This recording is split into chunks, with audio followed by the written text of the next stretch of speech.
Alors, voyons. Beaucoup de papiers. Donc, on peut essayer de laisser les papiers de côté. Sauf moi.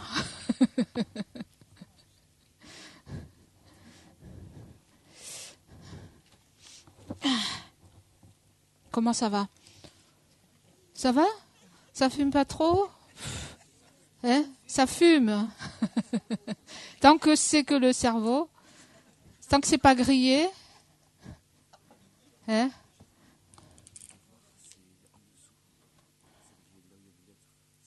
Ah, c'est là. Ok. Ils sont. Ah oui, d'accord. Ouais. Merci.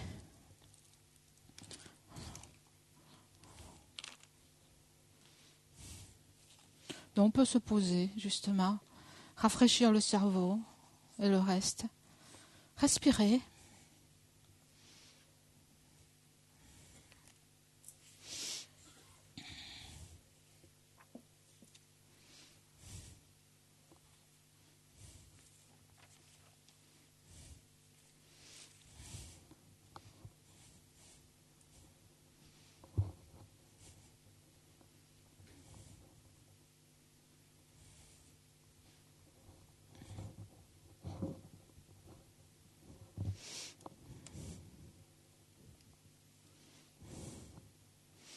Donc on peut juste commencer par s'asseoir le dos droit.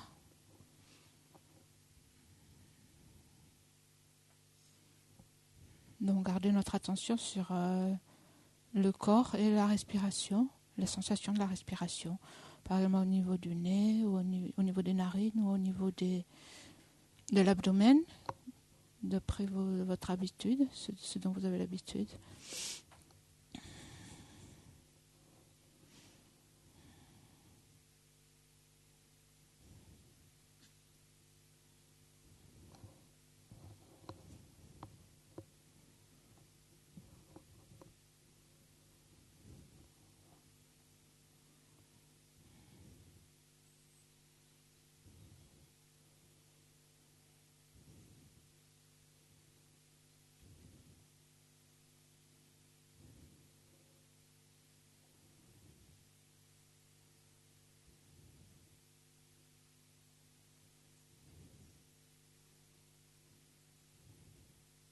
Donc on laisse de côté toutes les pensées, tout ce qui peut nous passer à l'esprit.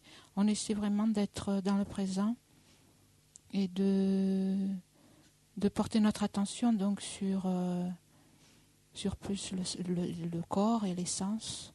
Hein. Par exemple la sensation tactile du corps, les sensations du corps qui sont des sensations tactiles, comme par exemple la sensation de la respiration. Ou ça peut être par exemple le sens de l'ouïe, le sens qu'on a de l'espace ici, d'être assis dans cette salle.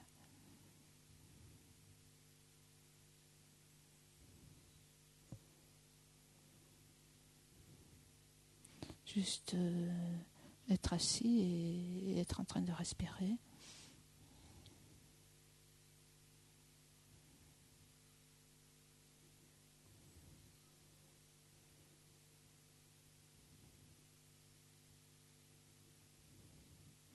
Donc comme d'habitude, on commence par prendre refuge et générer une motivation correcte.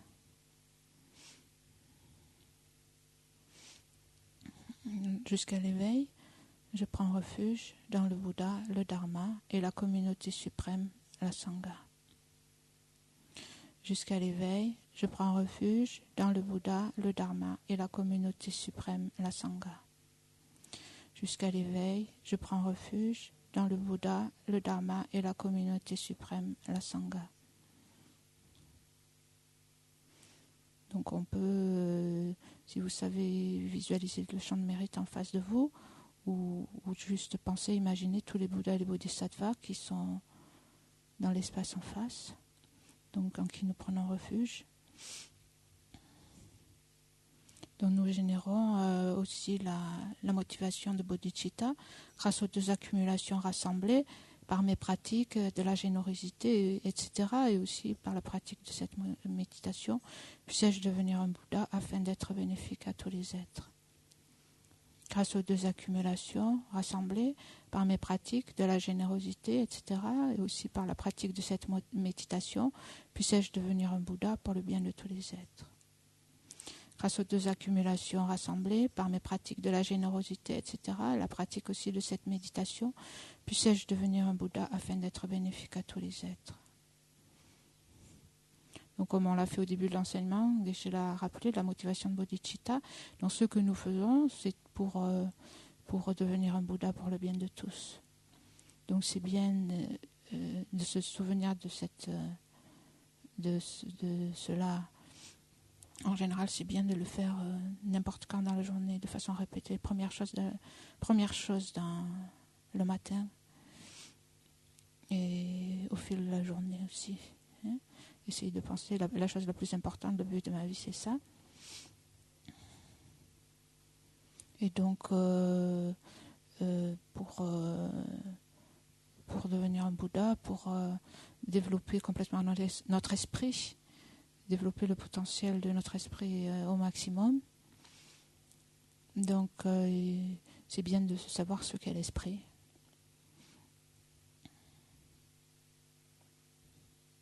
Donc l'éveil s'atteint à partir de ce qu'on a et à partir de ce qu'on est et de ce qui est. Et donc c'est pour ça qu'on étudie en fait ce qui est, les phénomènes, ce qui existe. Donc les objets, les sujets. Et donc on peut se réjouir, générer la motivation. C'est aussi voir donc cette étude que nous faisons, l'écoute, la réflexion, la méditation.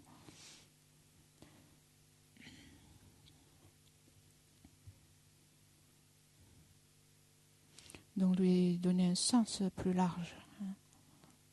Donc elle va servir, comme Geshe-la l'a bien expliqué au début, à créer les causes du bonheur pour moi-même et pour tous.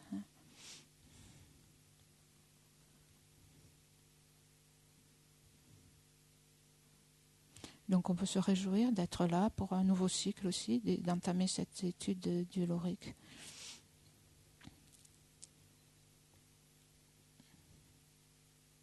Du Lorique, ça veut dire de l'esprit, de la connaissance.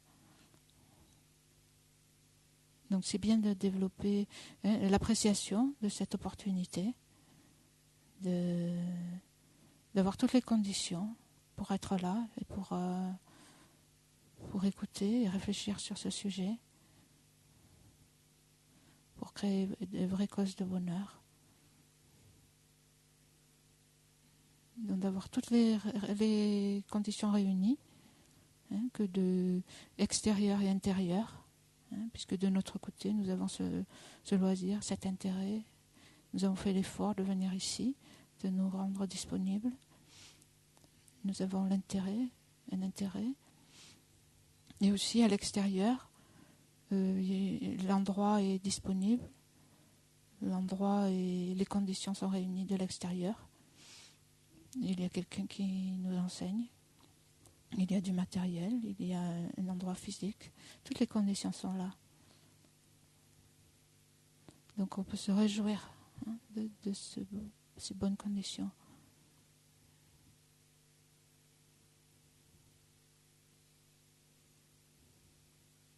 Et donc même si il y a une certaine difficulté, donc la difficulté elle est normale parce que nous abordons un sujet nouveau.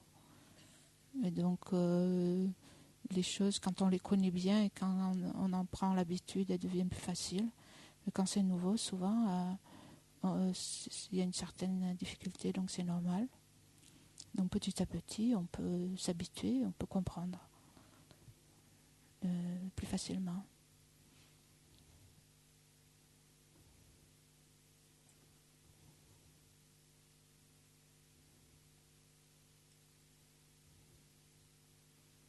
Donc se réjouir et ne pas oublier la motivation pour notre propre bien, pour le bien de tous.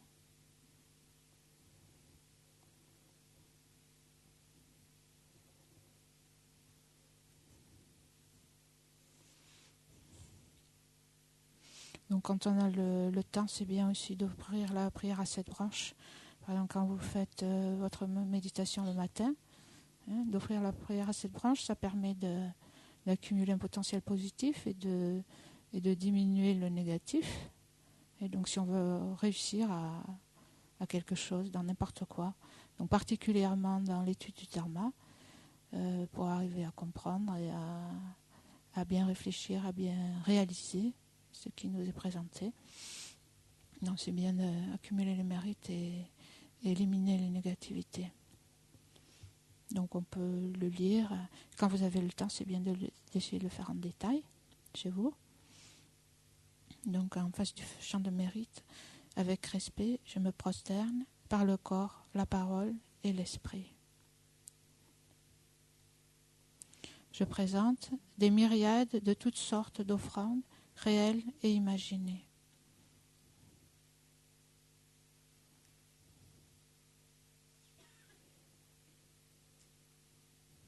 Je confesse toutes les actions négatives accumulées depuis des temps sans commencement.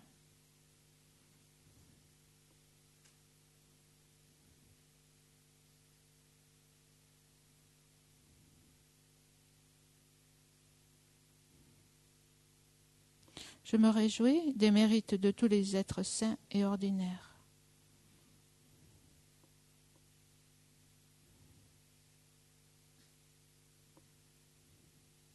Ô maîtres et Bouddhas, demeurez, je vous prie, jusqu'à la fin du samsara et tournez la roue du dharma pour les êtres.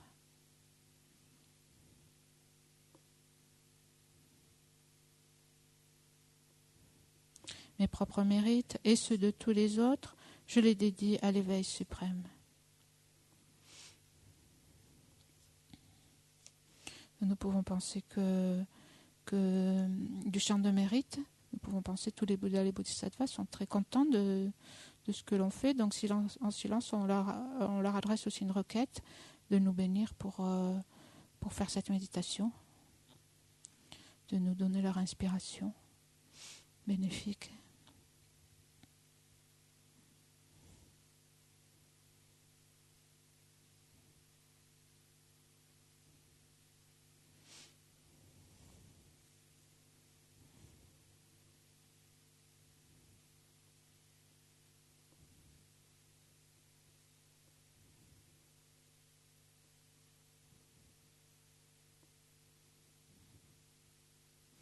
Donc comme il a été dit, et comme il est dit partout dans les textes, l'esprit est la source de tout.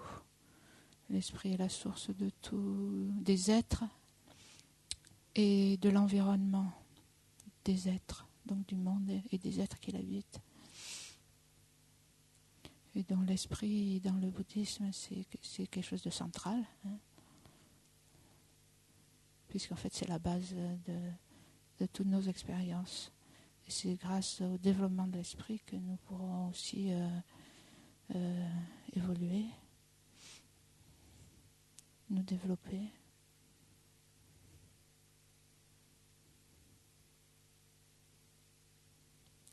Puisqu'en fait, tout ce qui est physique passe. Nous savons que notre corps est quelque chose que l'on a pour un temps très court, alors que notre conscience, notre esprit, bien que ça soit un phénomène aussi impermanent, donc on dit qu'elle n'a ni début ni fin. C'est-à-dire qu'elle continue au-delà de cette vie et après cette vie. Et donc c'est pour ça qu'on considère que c'est le phénomène le plus important.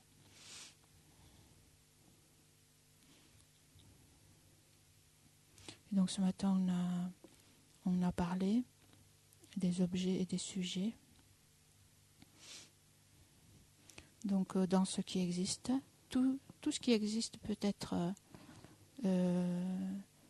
soit objet, soit sujet. Tous les phénomènes, tous les objets qui existent, tout ce qui existe peut être soit un objet, soit un sujet. Donc on divise tout ce qui existe en objet et en sujet. En fait, ce qui existe, on le verra plus tard, on reverra ces catégories pendant la session de 3 heures, mais un équivalent d'une existence est un objet de connaissance. C'est l'objet d'une connaissance, l'objet d'un esprit. Donc un objet, c'est ce qui est perçu, qui est réalisé par quelque chose qui le connaît.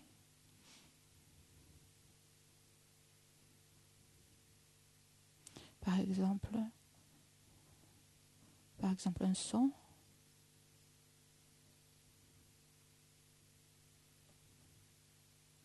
Ça peut être un son, ça peut être une sensation physique. Par exemple, dans le corps, il peut y avoir des sensations de picotement ou de douleur, sensations physiques. Ou alors, par exemple, un son. Le chant d'un oiseau ou des voix.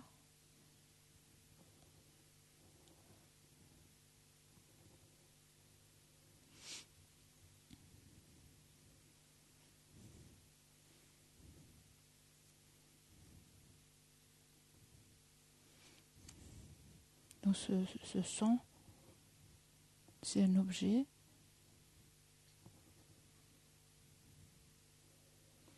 Parce que c'est quelque chose dont l'objet, c'est ce qui est connu. Donc on a une certaine expérience de, par exemple, un son. Et ce qui connaît le son, par exemple,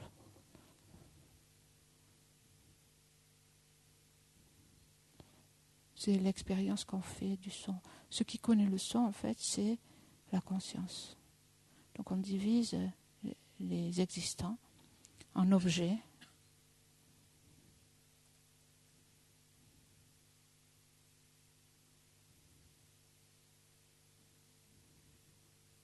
Donc essayez de vous concentrer sur cette expérience d'un son.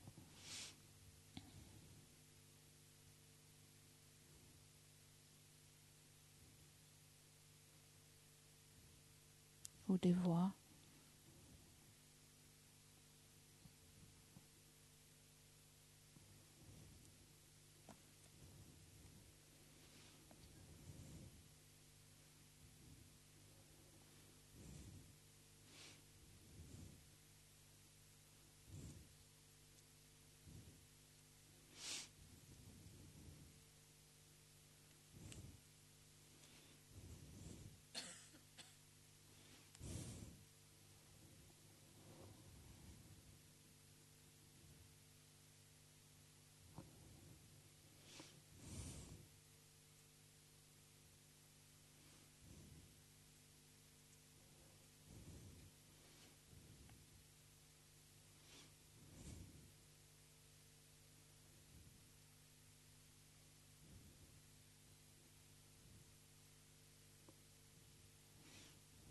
Et donc on parle d'un objet par rapport à quelque chose qui l'appréhende, par rapport à un sujet.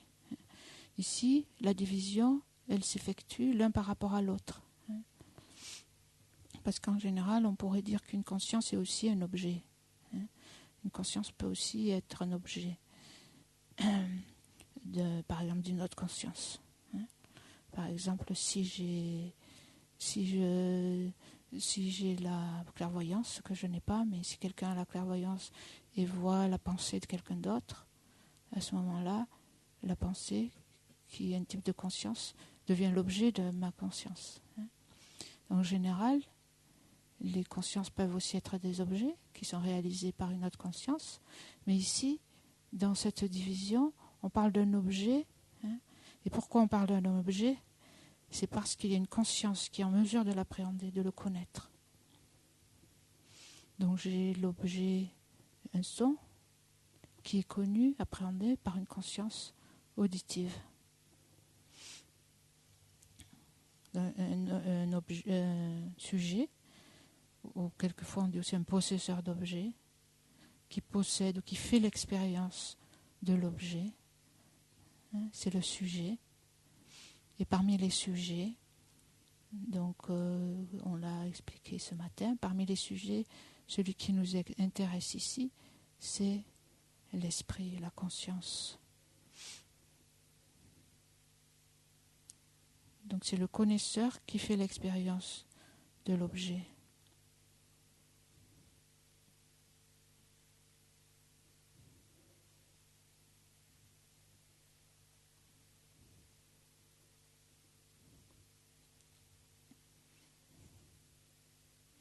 Et donc on a parlé d'objets apparaissants, d'objets conçus, d'objets d'engagement. Donc l'objet d'engagement, c'est dans quoi l'esprit, la perception s'engage, dans le son. L'objet apparaissant, c'est ce qui s'élève à l'esprit. Quand je perçois le son,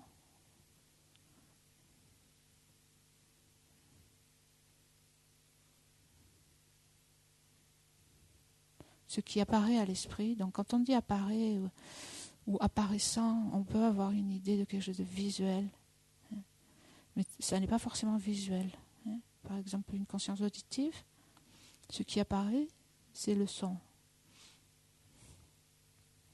C'est l'objet apparaissant. C'est aussi l'objet d'engagement. Donc ce qui s'élève à la conscience lorsqu'il appréhende ce son, c'est l'objet apparaissant à la conscience. Donc toutes les consciences sont un objet qui leur apparaît.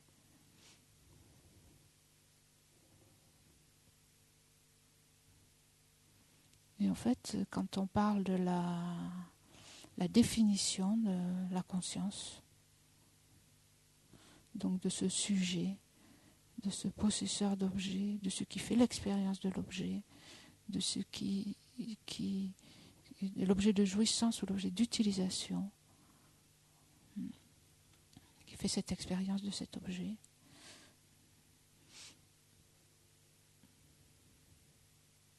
Donc il y a plusieurs synonymes. Mais donc il ne faut pas trop se perdre. Parce que comme on l'a expliqué au niveau des termes, c'est difficile de trouver les équivalents.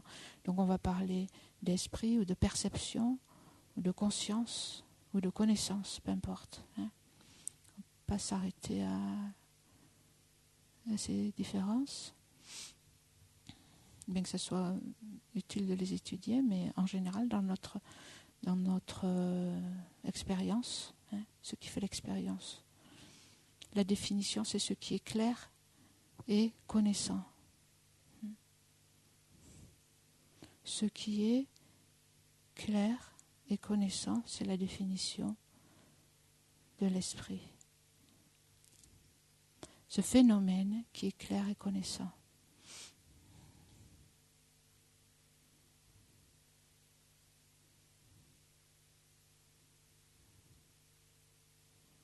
Donc on peut essayer de voir en nous-mêmes d'après notre expérience.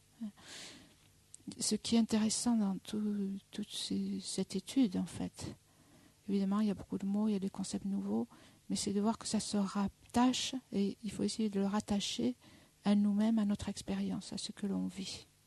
Parce qu'en fait, cela décrit notre expérience. Cela décrit les choses qui existent et comment on en fait l'expérience. L'expérience de la cognition. Comment on en vient à connaître les choses. Donc il faut s'interroger, regarder en nous.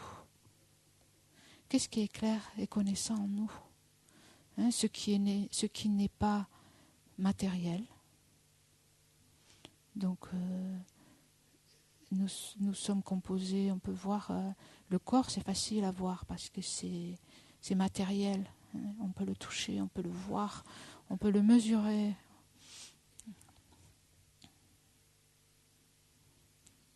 Donc il y a une obstruction, donc c'est quelque chose qui est plus facilement appréhendé. Mais l'esprit, justement, c'est quelque chose qui n'est pas matériel. Dans l'esprit, la conscience, c'est quelque chose que l'on a. Parce que si on n'avait pas d'esprit relié à ce corps, on ne serait pas vivant, on n'aurait pas d'expérience, on serait comme la table ou comme le tapis sur lequel on est assis.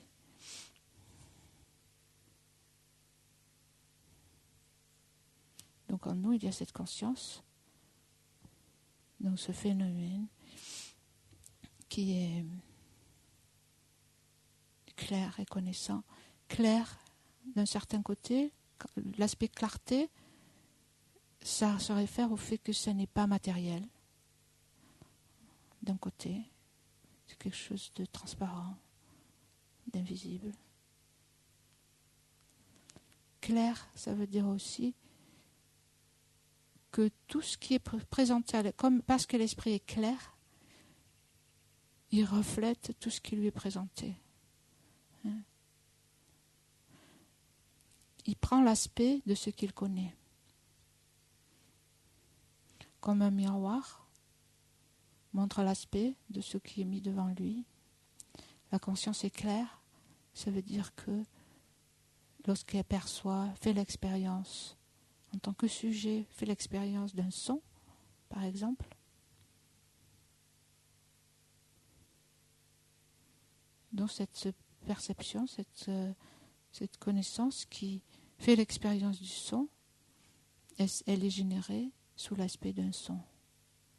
Elle prend l'aspect de son objet.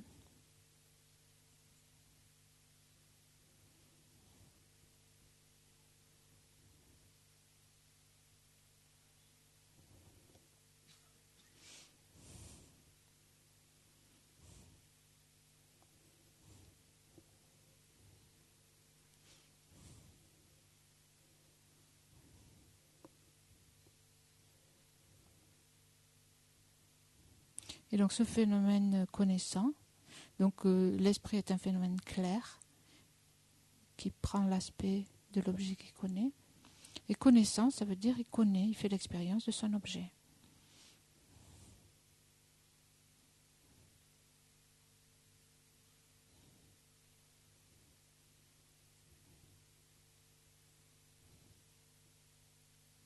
Et donc ce phénomène clair et connaissant, c'est un phénomène impermanent. Parmi tout ce qui existe, il y a des phénomènes, des choses qui sont permanentes et des choses qui sont impermanentes. Et donc, en l'occurrence, la conscience, donc on pourra le voir aussi en détail plus tard, peut-être pendant la session de révision, c'est quelque chose d'impermanent. C'est un phénomène efficient, c'est-à-dire qui remplit sa fonction. Quelque chose d'impermanent, ça veut dire qui change chaque instant. Donc la conscience, par exemple, visuelle si je vois quelque chose, ou auditive si je perçois le son, comme le chant d'un oiseau, elle ne reste pas pareille tout le temps. À chaque instant, elle change, elle se transforme. Le son aussi est un phénomène impermanent qui change en fait, qui change à chaque instant.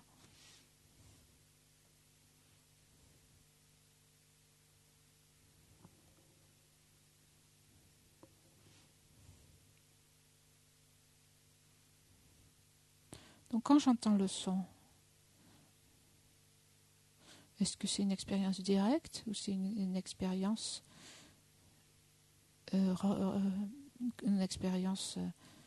conceptuelle?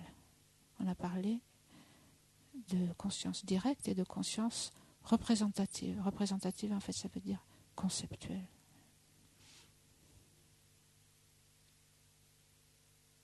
Quand j'entends le son qui est un phénomène impermanent, un phénomène, une chose, quelque chose d'efficient, qui fonctionne. Efficient, ça veut dire qui fonctionne.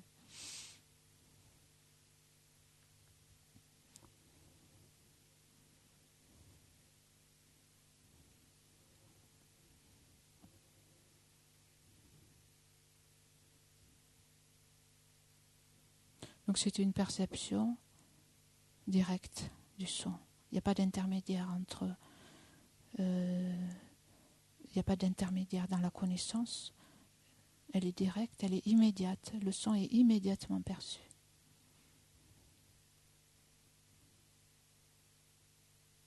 Maintenant, si le son n'est plus là, l'oiseau s'est tu, je peux quand même jouer ce sifflement dans ma tête, dans mon oreille quelque part. Je peux me jouer une représentation. C'est ce qu'on appelle une image mentale ou une représentation.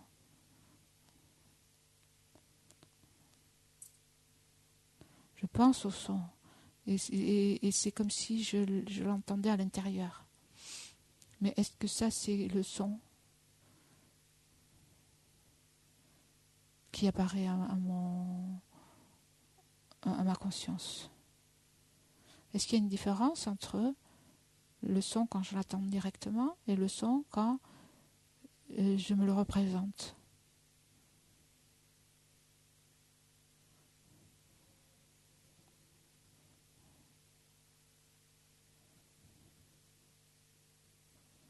Donc on peut voir la différence entre une conscience directe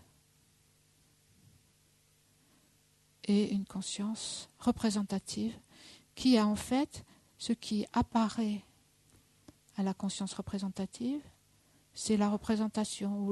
Représentative, c'est-à-dire conceptuelle. C'est une idée, c'est un concept, une représentation. Donc c'est pas direct, c'est conceptuel.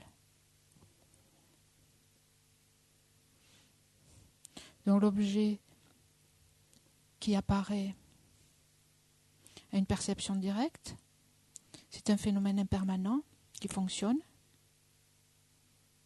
L'objet qui apparaît à une perception représentative, l'objet qui apparaît à une conscience conceptuelle, c'est une image mentale, une représentation, qui est quelque chose de permanent.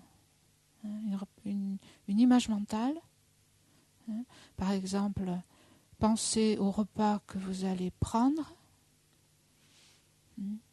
Quand on est devant l'assiette de nourriture et que l'on mange, on a une perception directe de la nourriture. On la voit, on la goûte, elle fonctionne, elle va remplir notre esprit. Pardon, notre estomac.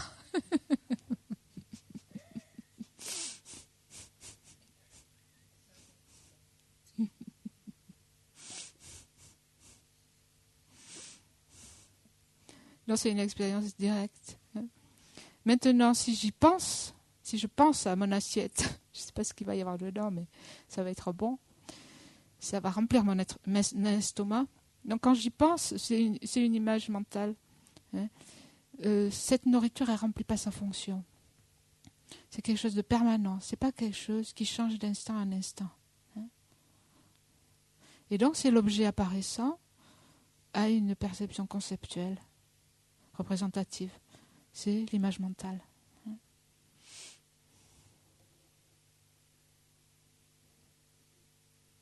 Mais l'objet d'engagement, l'objet conçu, c'est la nourriture.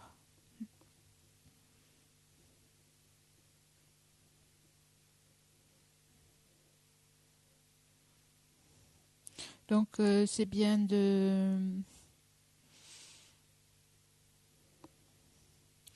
d'essayer par exemple dans vos méditations, de voir ce qui est dit dans l'enseignement, essayer de voir qu'est-ce que c'est dans mon expérience. Qu'est-ce que c'est un concept, qu'est-ce que c'est quelque chose de direct, une perception directe, une perception conceptuelle. Donc on va en rester là. On peut dédier l'énergie de la méditation pour que cette énergie positive vienne alimenter notre sagesse discriminative et notre intelligence, en fait, qui comprend le sens des Écritures, qui développe les réalisations sur le sentier, donc pour le bien de tous les êtres.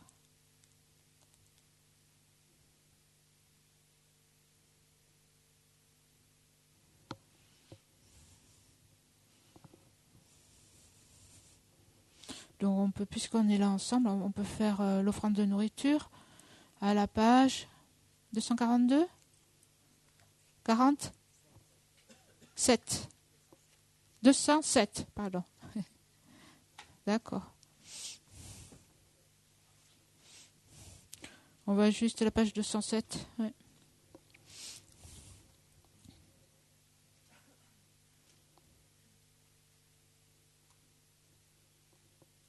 Om Aho, Om Aho, Om Aho. Lama Sangye Lama Chöte Shin Lama Gedente Kongi Chepolama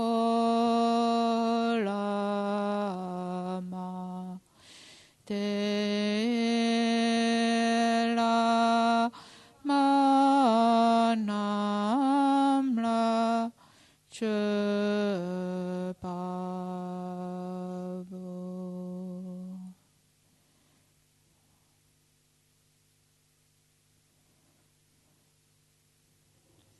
Merci. Donc pour la session de 3 heures, c'est bien si vous avez ce tableau qui est à l'entrée, l'esprit et ses fonctions, un tableau qui a été fait lorsque Yansi Rinpoche l'a enseigné en juillet 2005. Si vous pouvez, il est à la porte, donc prenez ce tableau. Aussi, bon, je ne sais pas si on aura le temps, mais il y a quelque chose que je voulais revoir. Ça, c'est les étudiants du PEBA du Lojong de cet été. Les étudiants de Lojong qui ont rendu un devoir. Qui c'est qui a rendu un devoir qui est là? Ou bon, même si vous ne l'avez pas rendu, les garçons, vous l'avez rendu. Même si vous ne l'avez pas rendu, vous l'avez peut-être fait. Et même si vous ne l'avez pas fait, il y avait des questions. Vous allez trouver vos devoirs à la sortie corrigés. Et vous allez voir, la dernière question, elle n'est pas corrigée. Parce que je voulais qu'on le fasse ensemble. Parce que c'est intéressant pour tout le monde aussi. Voilà, donc prenez votre devoir, ceux qui l'ont fait. Merci, bon appétit.